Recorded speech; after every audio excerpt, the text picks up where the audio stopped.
Is she to be buried in Christian burial when she willingly seeks her own salvation?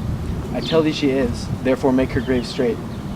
The crowner hath sat on her and finds it Christian burial. How can that be? Unless she drowned herself in her own defense. 'Tis found so. It must be se offendendo. It cannot be else, for here lies the point. If I drown myself wittingly, it argues an act. And an act hath three branches. It is to act, to do, to perform. Argal, she drowned herself wittingly. Nay, but hear you, good man Delver. Give me leave. Here lies the water. Good. Here stands the man. Good. If the man goes to the water and drown himself, it is will he, nil he goes, mark you that. But if the water come to him and drown him, he drowns not himself. Argal, he that is not guilty of his own death shortens not his own life. But is this law? I marry is a crowner's quest law. Will you have the truth on it? If this had not been a gentlewoman, she should have been buried at a Christian burial. Why, there thou sayest, and the more pity that great folk should have countenance in this world to drown or hang themselves more than they're even Christian.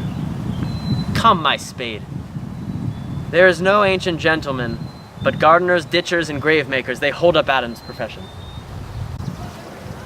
Was he a gentleman? He was the first that ever bore arms. Why, he had none. Art thou a heathen? How dost thou understand the scripture? The scripture says that Adam digged. Could he dig without arms? I'll put another question to thee. If thou answerest me not to the purpose, confess thyself. Go to. What is he that builds stronger than either the mason, the shipwright, or the carpenter? The gallows maker. For that frame outlives 1,000 tenants. I like thy wit well. In good faith. The gallows does well, but how does it well? It does well to those that do ill. Now, thou dost ill to say the gallows is built stronger than the church. Argal, the gallows may do well to thee. To it again come. Who builds stronger than a mason, a shipwright, or a carpenter? Aye, tell me that and unyoke. Marry, now I can tell. To it. Mass, I cannot tell. In youth, when I did love, methought it was very sweet to contract out the time for my behalf. Oh, methought there was a nothing of need. Has this fellow no feeling in his business? He sings in his grave making. Custom hath made it in him a property of easiness. 'Tis even so, the hand of little employment has daintier sense. But age with the steering tips hath caught me in his clutch and hath shipped me into the land as if I had never been such.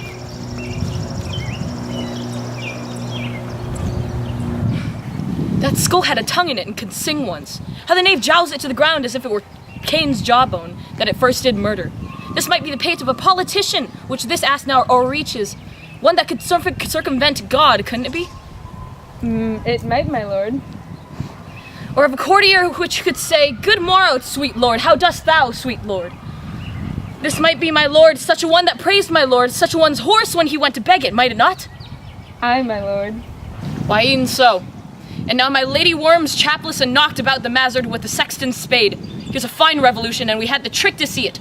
Did these bones cost no more than the breeding to play the loggets on it? Mine ache to think on it.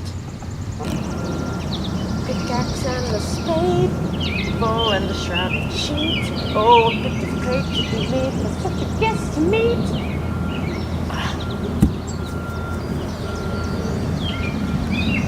There's another. Why may not that be the skull of a lawyer? Where be his quiddities now, his qualities, his cases, his tenures, and his tricks? Why does he suffer this mad knave now to knock him about the sconce with the dirty shovel, and will not tell him the action of battery? This fellow might in time be a great buyer of land, with his statue, his recognizance, his fines, his double vouchers, his recoveries. Is this the fine of his fines, and the recovery of his recoveries, to have this fine pate have fistful of dirt? Will his vouchers vout him no more of his purchases, and double ones too, than the length and breadth of the pair of indentures? The very conveyances of his land will scarcely lie in this box, and the interior himself lie no more, huh? Not a jot more, my lord. Is not parchment made of sheepskins? Aye, and of calfskins too, my lord. They are sheep and calves which seek out assurance in that. I'll speak to this fellow. Whose grave's this, sirrah? Mine, sir. Oh, a bit of clay to be made for such a guest to meet.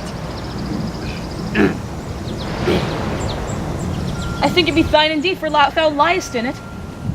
You lie out on it, sir, and therefore 'tis not yours. For my part, I do not lie in it, yet it is mine.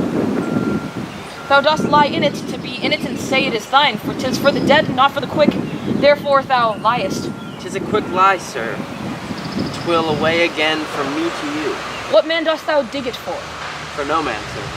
What woman then? For none, neither. Who is to be buried in it? One that was a woman, sir, but rest her soul, she's dead. How absolute the knave is. We must speak by the card, or equivocation will undo us. By the Lord Horatio, this 3 years I have took note of it. The age is so grown, so picked, that the toe of the peasant comes so near the heel of the courtier that he gals his kibe. How long hast thou been a grave maker? Of all the days of the year, I came to it that day that our last King Hamlet overcame Fortinbras. How long is that since? Cannot tell you that? Every fool can tell you that. It was that very day that young Hamlet was born, he that is mad, and sent into England. Aye, Mary, why was he sent to England? Why? Because he was mad. He shall recover his wits there, or if he does not, 'tis no great matter there. Why? 'Twill not be seen in him there. There the men are mad as to be. How came he mad? Very strangely, they say. How strangely? Faith, even with his losing his wits. Upon what ground? Why, here in Denmark. I have been sexton here, man and boy, 30 years. How long will a man lie in the earth ere he rot? Faith, if he be not rotten before he die, as we have many pocky corpses nowadays that will scarce hold the lying in, he will last you some 8 year or 9 year. A tanner will last you 9 year. Why he more than another? Why, sir, his hide is so tanned with his trade that he will keep out water a great while, and your water is a sore decayer of your horse-skinned dead body. Here's a skull now hath lied to you in the earth 28 years. Whose was it? A horse on mad fellows it was. Whose do you think it was? Nay, I know not. A pestilence on him for a mad rogue. He poured a flagon of Rhenish on my head once. This same skull, sir, was Yorick's skull, the king's jester. This? E'en that. Let me see. Alas, poor Yorick. I knew him, Horatio, a fellow of infinite jests, of most excellent fancy. He hath borne me on his back 1,000 times. And now, how abhorred in my imagination he is. My gorge rises at it. Here hung those lips that I have kissed. I know not how oft. Where be your gibes now, your gambols, your songs, your flashes of merriment that were wont to set on the table with a roar, not one to mock your own grinning, quite chapfallen. Now get to you in my lady's chamber, and tell her, let her paint an inch thick to this favor she must come. Make her laugh at that. Prithee, Horatio, tell me one thing. Dost thou think Alexander looked of this fashion in the earth? Even so. And smelt so? Ha. Even so, my lord. To what base uses we may return, Horatio? Why may not imagination trace the noble dust of Alexander till find it stopping a bunghole? 'Twere to consider too curiously to consider so. No faith, not a jot, but to follow him thither with modesty enough and likelihood to lead it. As thus, Alexander died, Alexander was buried, Alexander returneth to dust, the dust is earth, of earth we make loam, and why of that loam whereto he was converted might they not stop a beer barrel? Imperious Caesar, dead and turned to clay, might stop a hole to keep the wind away. Oh, that earth which kept the world in awe should patch a wall to expel the winter's flaw, but soft a while. Here comes the king.